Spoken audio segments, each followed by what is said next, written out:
1, 2, 3, pagsubok sa mikropono. 3, 2, 1, pagsubok sa mikropono.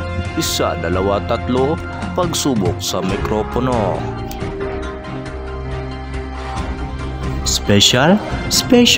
Special coverage TV Mo Station from local to national news station.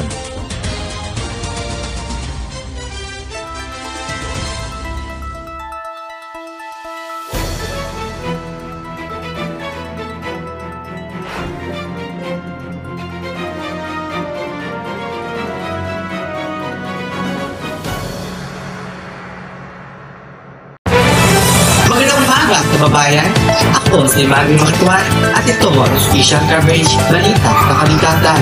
At ako naman si Miriam Will.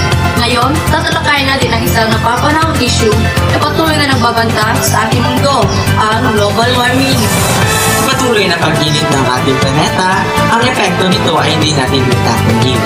Ayon sa mga eksperto, tumaas ang average global temperature ng halos 1.2 degrees Celsius mula noong pre-industrial period.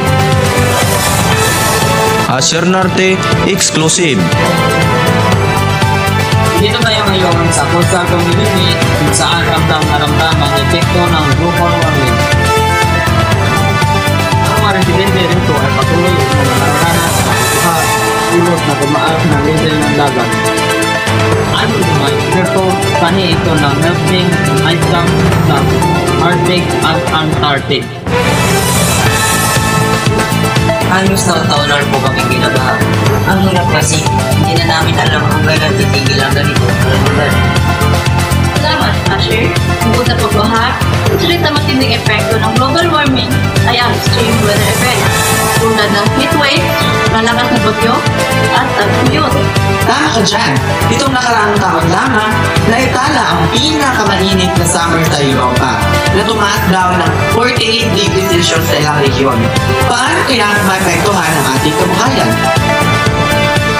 Patuloy na pag-init ng mundo ay maaaring magdudulot ng food shortages at water scarcity. Kung hindi ito agad maaksyonan, mas maraming buhay ang malalagay sa panganib. Pero hindi pa huli ang lahat. May mga hakbang na ginagawa ang iba't ibang bansa upang mabawasan ang carbon emission, tulad ng paggamit ng renewable energy at pagtatanim ng mga puno. Tama ka dyan, John. Pero kailangan natin ng mas malawakang partisipasyon mula bawat sa atin. Mga kababayan, ang laban kontra global warming ay laban ng bawat isa. Sama-sama natin protektahan ang ating kalikasan para sa sunod na henerasyon. Ako si Reggie Atwin. At ako naman si Barbie Makatuan na natiling makatutok para sa iba pang balita. Dito lang sa Special Coverage.